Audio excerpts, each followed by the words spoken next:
근대 위기 934페이지부터 오늘 끝까지 할 겁니다. 그러니까 오늘 끝까지 할 건데 내용은 큰 내용이 없습니다.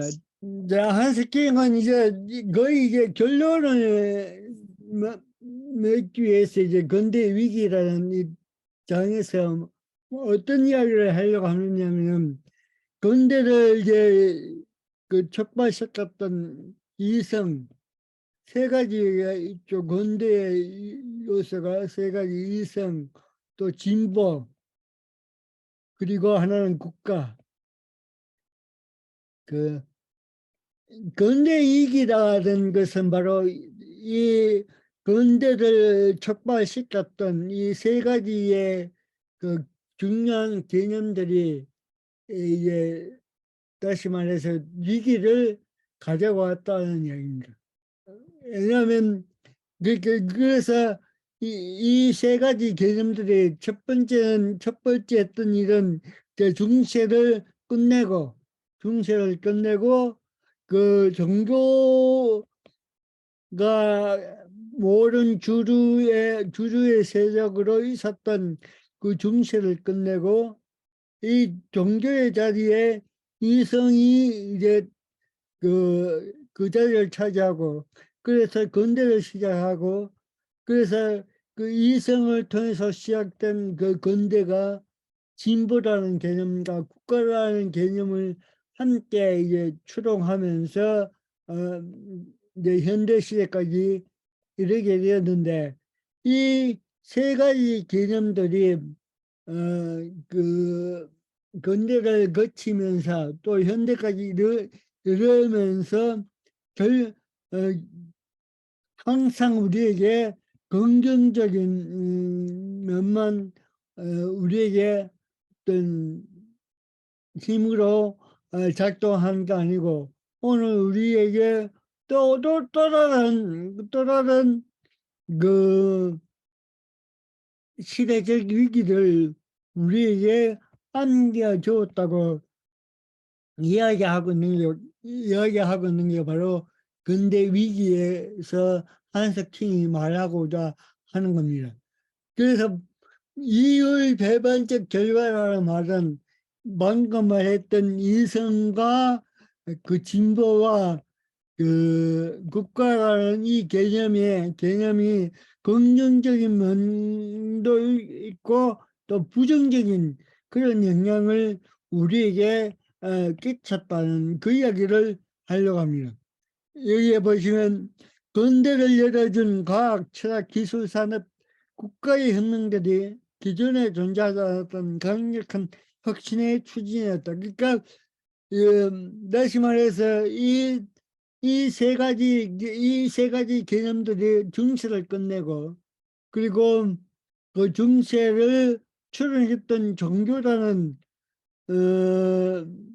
그 권위를 끝내고, 또 종교가 결국에는 종교 전쟁으로 이제 결과가 되었는데, 그 종교 전쟁을 통해서 유럽의 그 사회를 피폐하게 만든 그런 상황까지 이르게 됐는데, 그런 오랜 역사의 그 어떤 참담한 현실을 끝내고 새롭게 시작했던 근대를 이끌었던 이 세 가지 개념들이 처음에는 긍정적인 힘으로 작용해서 근대를 이끌고, 우리가 알다시피 또 정치적 혁명 또 가져왔고, 또 문화, 또 정치, 문화, 철학, 이런 혁명을 가져오면서 결국은 종교를 새롭게 또 새로운 관점으로 이해할 수 있는 그런 지점까지 이렇게 만들었던 이 세 가지 개념들이 부정적인 어떤 그런 영향들을 또한 우리에게 끼쳤다는 그 이야기를 지금 하고 있습니다. 그러니까 결국은 뭐냐면 이 세 가지 개념들이 계속해서 이 근대를 이끌었는데, 문제는 뭐냐면 이 세 가지 개념과 도덕적 진보가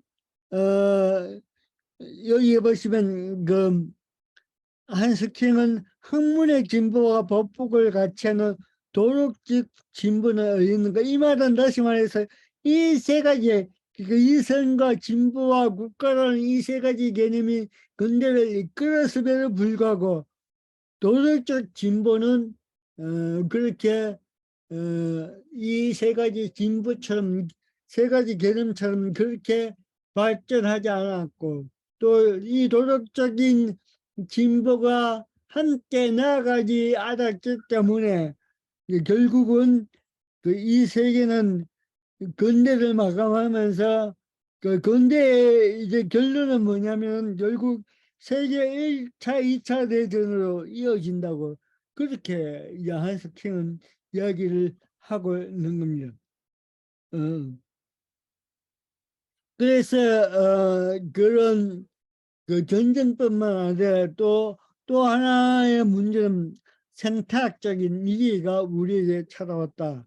그리고 또 하나는 그 민주적인 그런 국가가 탄생하고 발전함에도 했음에도 불구하고 거기에 또 다른 독재적인 그런 국가가 또 탄생하는 그런 위기를 또 가지고 왔다고 합니다.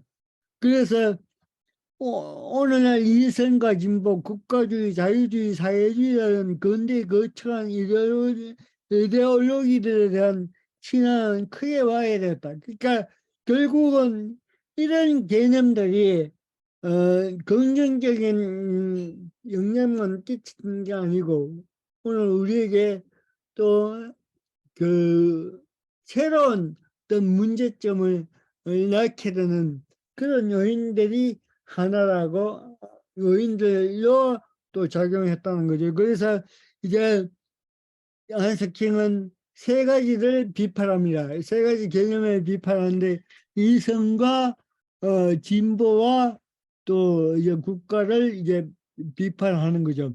그래서 이성에 대한 비판은 결국 무엇이냐면 끝에 보시면 갈수록 자신을 절대화하고 모든 것에서 정당성 증명을 강요하는 이성, 전통을 존중하지 않고 우주 질서로 얽매이지 않으면 그 앞에 그러한 것이 아무것도 없는 이성은 결국 자체 붕괴되었다. 이 말은 뭐냐면은 모든 어떤 영역에 있어서의 모든 기준은 바로 이성이었다. 그러니까 모든 열쇠 만능의 키로서 작용했던 게 바로 이성이다. 그러니까 이성이 모든 것의 기준이고 모든 것의 표준이고 모든 것의 열쇠였기 때문에 다른 나머지 것들, 여기서 파스칼이 이야기했던 어떤 감정이나 상상력이나 정서나 이런 것들은 어떻게 보면 이 이성에 눌려가지고 그러니까 이성이 전체를 이끄는 그런 상황에 이르러서 이성에 대한 자기 비판이 없으니까 이성으로부터 생기는 여러 가지 문제가 또 이 근대 시대에는 또 이래 생겨나게 되었다. 그 이야기를 하려고 하고 있습니다. 그러니까 뭐냐면은 이 모든 어떤 원리로서 이성은 인간을 결국 인간화하기보다는 비인간화의 결과를 가져왔다고, 그렇게 이제 한식은 이야기를 하고 있습니다. 왜냐하면은 결국 이성 중심의 문화 또는 철학 또 이념들은 결국은 이게 어떻게 자연과학 발달 또는 이 자연과학의 발달이 18세기 이제 18세기 가서는 또 뭡니까 실정주의를 나왔고 이 실정주의가 발전해서 논리 실정주의 그러니까 2차 대전 시기에 바로 논리 실정주의가 일어나면서 이 논리 실정주의자들이 그 선언했던 것들은 모든 종교와 모든 노력과 형이사학적인 것들, 소위 말해서 형이사학적인 것들을 완전히 이제 무시해버리는 오로지 자연과학적인 그리고 이성적인만을 오로지 진리로 학문으로 인정했던 그걸 선언했던 이 논리 실정주의자들이 나타나면서 결국은 어떤 도덕이나 윤리나 종교나 이런 형이사학적인 그런 그 이념들이 그 자리를 그 위치들 또 그 정당성을 가지지 못한 그런 시대로 이제 이끌려가 했던 그런 운동들이 또 일어나게 됐다는 거죠. 또 진보라는 것은 진보는 이제 우리가 알다시피 지난주에 이야기했던 것처럼 자연과의 발달은 그 기술의 발달을 가져왔고 이 기술의 발달로 인해서 지난주에 산업혁명을 이야기했습니다. 이 산업혁명을 통해서 이제 완전히 새로운 그 체제, 새로운 어떤 그 국면을 유럽 사회가 이제 만들게 되는 거죠. 그래서 이 산업혁명의 결과로 생겼던 것이 바로 크게는 그 뭡니까 자유주의와 사회주의 이 산업혁명의 결과로 아마 그 결과로 나타난 여러 가지 그 결과들 가운데서 가장 큰 결과가 바로 또 이 거래 이념들이 생기고 이 거래 이념들을 통해서 이제 어떻게 보면은 그 이 세계가 이 이념들로 인해서 양분화되는 그런 위기를 이제 겪게 되는 게 바로 이 산업혁명의 결과고 이런 이 산업혁명, 자연과학과 기술의 발달, 또 산업혁명이 일어나고 또 새로운 어떤 사회와 국가가 도출되고 이런 새로운 이념들이 만들어지고 모든 이런 것들이 바로 어떤 진보의 그 뭐야 그 긍정적인 면이라면 이런 이렇게 만들어진 국민과 이 사회가 결국에는 또 다른 그 부정적인 영향을 어, 낳게 되었는데 그게 뭐냐면은 여기 보시면 있습니다. 그 자체가 목적으로 수행된 경제적 진보는 전 세계에 무서운 결과를 초렸다. 그것을 과학자들은 배짱 좋게 과학 발달의 부수작용이라 지칭했고 경제학자들은 경제 성장의 외면적 결과라 지칭했다. 그러나 그것은 실제로는 어디까지나 진보 자체의 1순위로 내재된 작용으로서 인간의 자연적 환경 파괴와 또 그로 인한 엄청난 사회적 불안을 야기했다. 결국 진보라는 이 이념들이 결과된 것들은 또 다른 이 자연적인 환경 파괴와 또 다른 사회적 불안을 야기하는 결과를 가져오게 됨으로써 이 진보는 건대를 열었지만 또 군대를 열었음에도 불구하고 그 진보라는 이름이 끝까지 이 건대를 추종하는 그런 이념으로서는 그 추종적인 이념으로서는 그 힘을 상실해 버렸다고 그렇게 이제 한석형은 얘기를 하고 있습니다.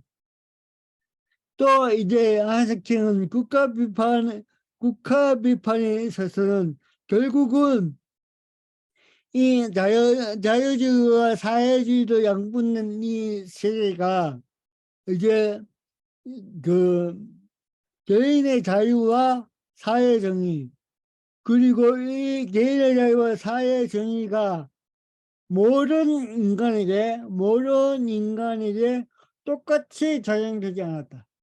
이게 큰 문제였다는 거죠. 그러니까 자유주의와 그 사회주의의 이념을 통해서 이념을 통해서 개인의 자유 그리고 사회 정의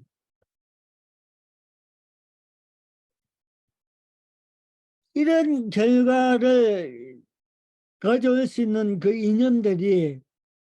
이념들이었음에도 불구하고 이런 개인의 자유와 사회 정의가 모든 곳에서 모든 지역에서 모든 계층에서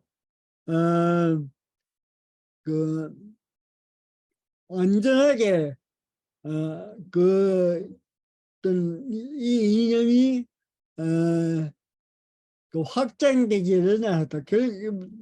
다른 말로 하자면 여러 가지 불평등과 그리고 자유와 정의가 또 숨을 쉬지 못하는 그 제대로 역할을 하지 못하는 그런 영역들과 그런 지역들이 여전히 존재하는 그런 어떤 그 세계가 되었다는 거죠. 그러니까 거기에 이제 구체적인 예로서 이제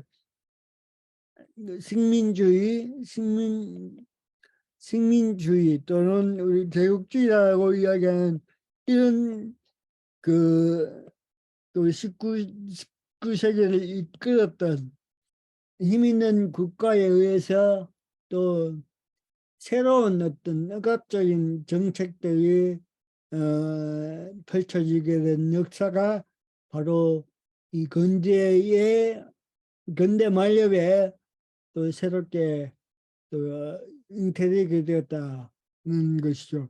그래서 한스킹은 이런 그 이성과 그 진보와 그 국가를 이제 비판하면서 새로운 이제 이념을 제안하는데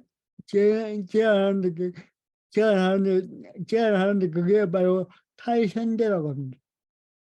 그러니까 이 말은 뭐냐면 이성이 가지고 있고 이성과 진보와 국가가 가지고 있는 여러 가지 부정적인 면을 이제 부정적인 그런 결과를 이제 직시하고 새로운 어떤 사회, 새로운 어떤 이 세계 질서를 이제 그 한석형은 탈현대라는 이념으로 다시 이제 정립하려고 지금 그 이야기를 하려고 합니다. 그래서 그 탈현대의 한석경이 이야기하고 있는 이 탈현대는 다시 말하면 포스트 모던이라고 이야기할 수 있습니다. 그러니까 현대 후기라고 이야기하는 거죠.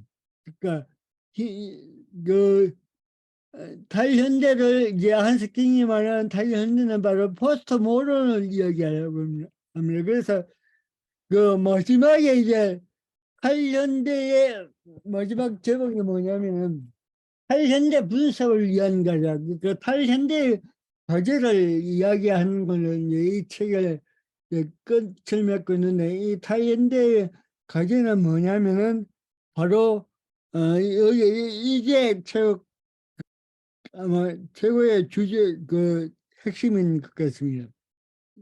이겁니다. 이것들 뛰어넘어 세심하게 차별된 새로운 다원적 통전적 종합으로 나아가야 하는 바, 이 종합을 우리는 바람직한 의미에서 탈현대적 지향할 수 있을 것이다. 다시 말해서 이 탈현대의 속성은 뭐냐면 통전적 종합 그리고 다원적 종합이라고 이야기를 할 수 있다는 것이죠.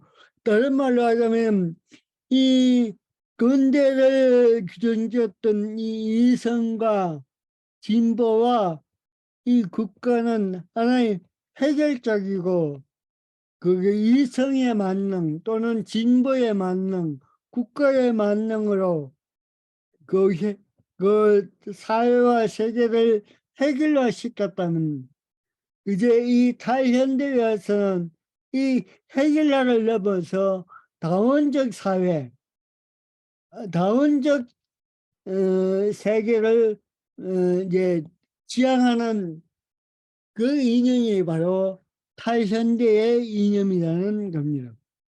그래서 한석신이 말하고 있는 탈현대를 잠시 살펴보고 오늘 이제 여기를 마치겠습니다. 자, 이 탈현대의 의미는 한석신은 이렇게 규정하고 있으면 다양성이 근본이 되지만 사회적 합의추를 배제하지 않는다. 다시 말해서 탈현대라는 것은 일단 근원적으로 다양성을 인정하고 그 다양성을 인정하는데 어떤 그 사회적 합의를 함께 추구한다는 것이 이 말은 떨어져 말하자면 우리가 잘 아는 포스트 모더니즘은 바로 이 다양성에만 중점을 두는 그런 사회잖아요.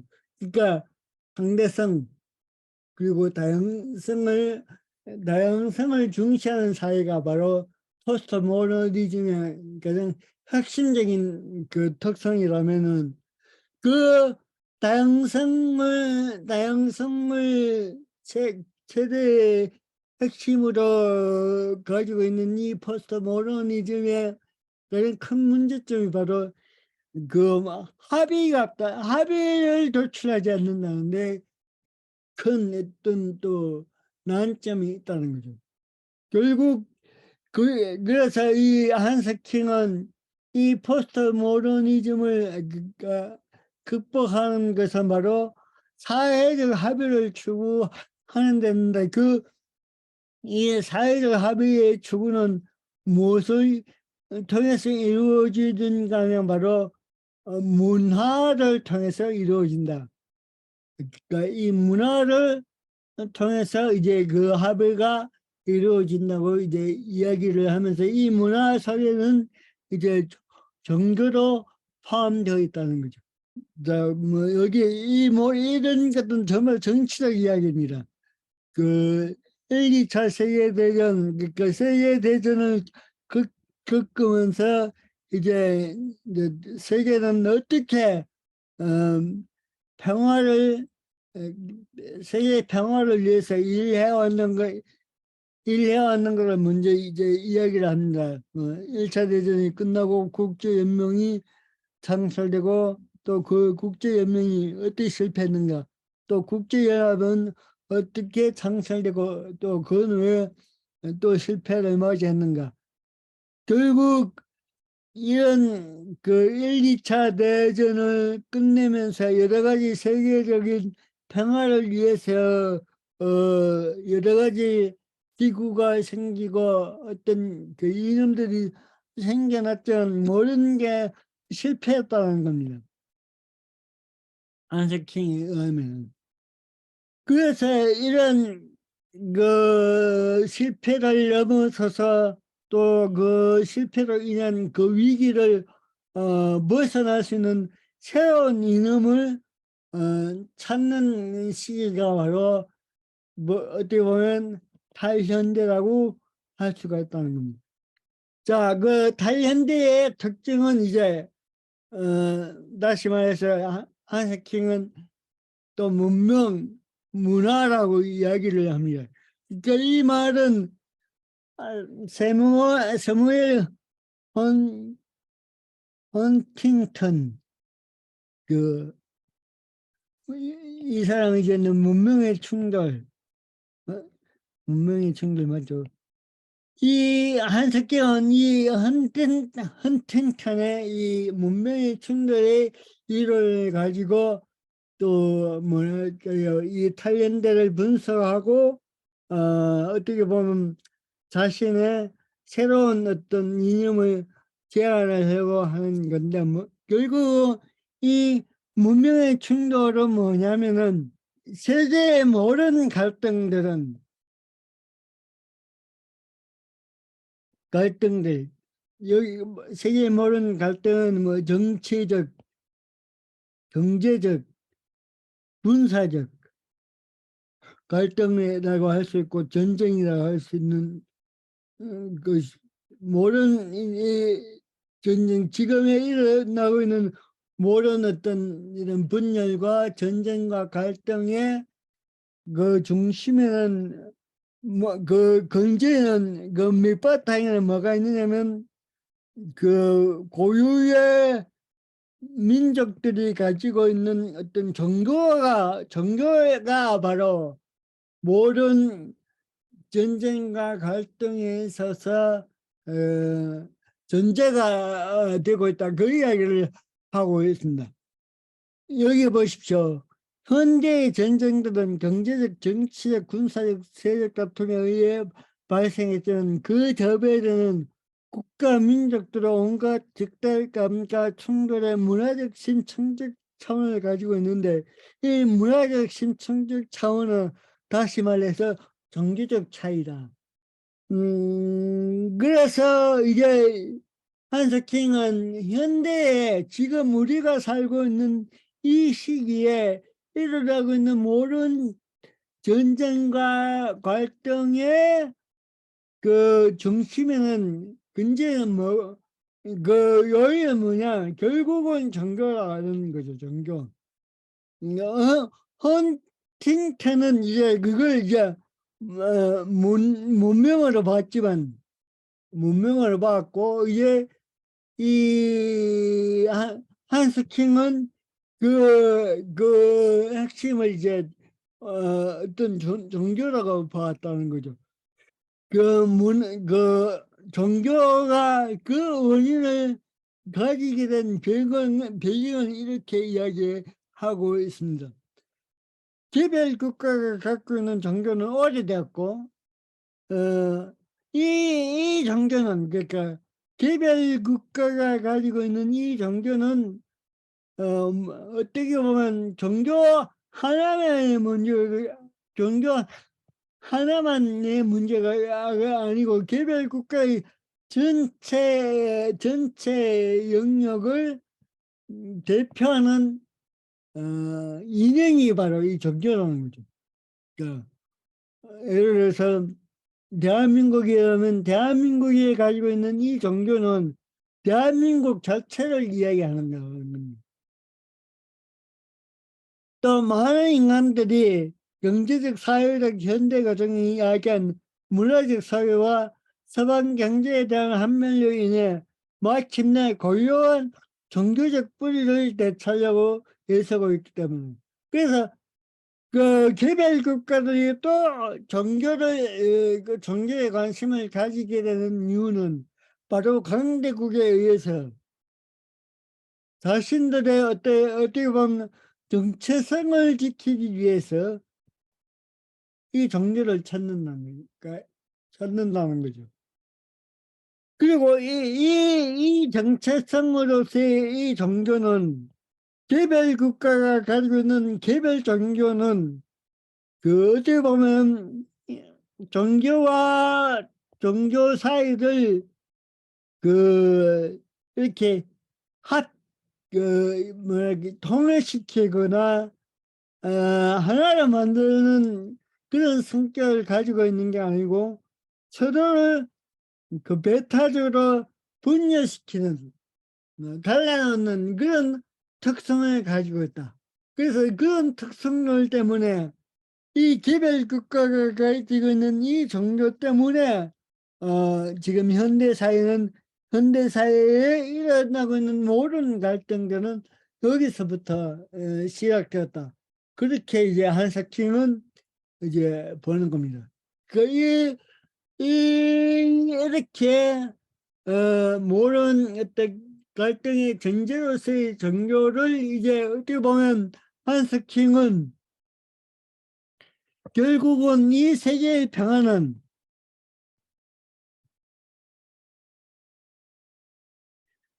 종교가 개별 국가가 가지고 있는 이 개별 종교를 종교 사이에 평화를 이룰 때 평화를 추구하고 이 종교들 사이에 평화가 찾아질 때 세계의 평화가 어떻게 보면 이루어질 수 있다.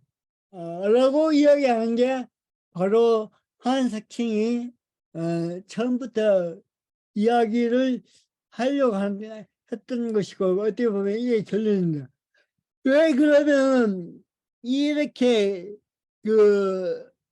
이 종교가 이제 종교와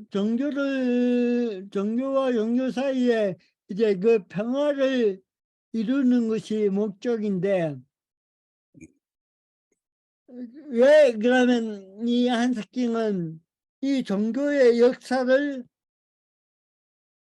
이야기하고 있느냐면 이 종교들의 역사를 살핌으로써 그러니까 뭐 특히 이제 한석경은 대표적으로 이슬람, 유대교, 또 기독교 이게 바로 어떻게 보면 모든 그, 뭐냐 분쟁에 모든 갈등에 모든 전쟁에 이제 어떻게 보면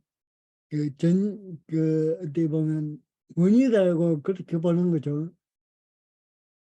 원인으로 보기 때문에 이제 이 세계의 종교를 이야기하고 있는데 이 세계 종교의 역사를 이제 들여다봄으로써 이 세계 종교가 가지고 있는 공통의 어떤 특성 또 종교의 역사 개별적인 종교의 역사를 속에서 공통적으로 가지고 있는 그 어떤 요소를 찾아냄으로써 그 공통적인 요소를 가지고 먼저 이제 종교 간의 대화를 먼저 이제 뭐랄까 대화를 이끌어내고 그 대화를 통해서 이제 평화를 이끌어내겠다. 그래서 이 종교에 대한 역사적인 연구를 이제 한스킹은 해야 된다. 그 이야기는 그죠. 그러니까 기독교는 이 방대한 역사를 이야기하고 있는 것도 그리고 유대교나 이슬람교의 그 종교의 엄청난 역사를 이야기하는 것도 결국은 이걸 위해서입니다. 종교 간의 대화를 추론시키고 종교 간의 대화를 이끌어내고 그 대화를 통해서 서로 상호 이해를 이끌어내고 그 상호 이해를 통해서 평화를 이끌어내겠다는 그런 목표가 바로 한스킹이 가졌던 목표고 그 목표를 위해서 한스킹은 기독교를 연구하고 유대교를 연구하고 이슬람교를 연구했다. 그래서 그 이야기를 지금 계속하고 있다는 겁니다. 결국은 뭐냐면 그래서 세계의 평화는 세계 평화의 전제는 바로 종교 간의 대화를 통해서 이루어진다. 그 이야기를 하고 또 이 세계 평화의 핵심 바로 그 인권이고 인권이고 그 인권은 또 모든 종교가 가지고 있는 인간의 어떤 존엄성이 이제 그 모든 종교에 있어서의 핵심 가치다. 보편적인 가치다. 아, 그거 이제 모든 종교에서 찾아야 하고 또 이제 그것을 이제 우리가 이끌어내는 것이 바로 우리의 이제 과제라고 이야기를 하고 있습니다. 그러니까 그래서 이제 하스킹은 끝에 이렇게 이야기를 하고 있습니다.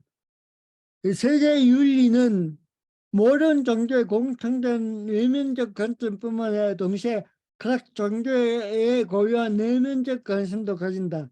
세계 윤리는 만들어내는 것이 아니라 찾아내는 것이다. 그러니까 세계 윤리라는 것은 그 원래부터 그 종교 속에 있었다는 거죠. 고유 개별 개별 민족에게나 개별 민족 또는 개별 국가가 가지고 있던 그 고유한 종교 속에 무엇이 있었냐면 세계 윤리가 다 있었다는 겁니다.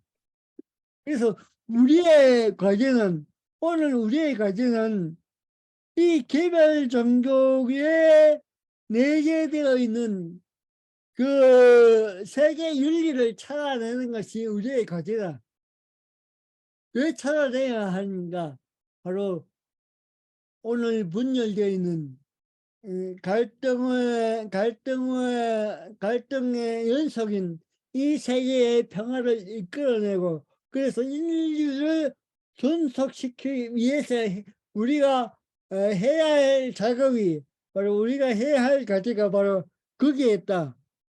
그렇게 이야기를 하고 있습니다. 맺는 말은 여러분들 읽어보시면 되겠습니다. 결국은 이제 오늘 이제 아세자 한스킹의 기독교를 처음부터 그 어떤 패러다임의 형태를 가지고 그 기독교를 이해하고 또 유래교도 똑같은 그 패러다임의 이론을 가지고 유래교를 이야기하고 있고 또 이슬람도 똑같은 그 패턴을 가지고 또 이슬람도 이제 그 한스킹이 이야기하고 있는데 그 이 세 개의 종교 기독교와 유대교와 이슬람교의 안에서 이제 어떻게 보면 이 세 개의 종교를 통해서 또 이것뿐만 아니라 동양의 종교까지 그 이 종교들의 역사 속에 내재되어 있는 세계 윤리를 찾는 게 바로 어떻게 보면 한스킹이 여러 가지 종교를 연구하고 역사적으로 연구하는 목적이다.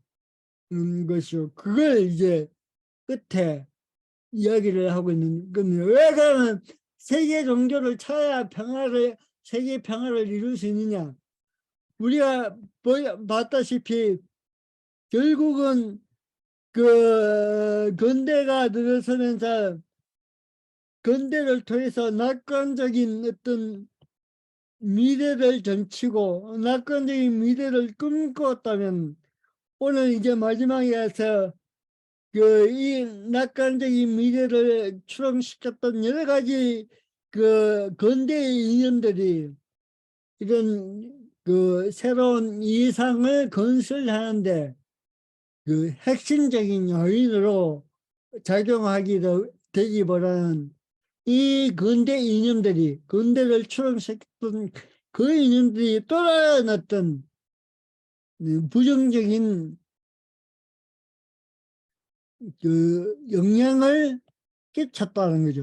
부정적인 영향을 끼침으로써 이 근대를 넘어서 현대 세계를 이끌어갈 수 있는 그런 핵심적인 어떤 요인으로서 작용하지 못했다는 겁니다. 그래서 그렇게 요인을 작용하지 못했기 때문에 인류에게는 무엇이 찾아왔느냐면 결국은 제1차, 2차 대전이라는 엄청난 그 운명이 우리에게 찾아왔다. 그러니까 이 1, 2차 세대는 1, 2차 대전의 그 결과와 시작은 바로 이 근대를 이끌었던 이 인연들에 의해서 어떻게 보면 이 1차 대전의 그 어떻게 보면 원인들이었다. 거기에는 인류를 지켜내고 존속시킬 수 있는 힘이 있는 게 거기에 있는 게 아니고 바로 그걸 넘어서서 그 인류 개별적인 국가가 가지고 있는 문명 헌팅당의 그걸 문명이다 그 이야기하고 이제 이 한석킹은 나아가서 그게 바로 종교라고 이야기합니다.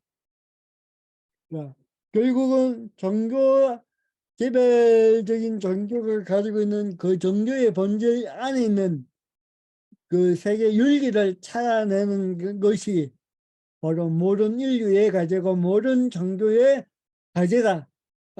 그 이야기를 한스킹은 결론으로 우리에게 이야기하고 있습니다.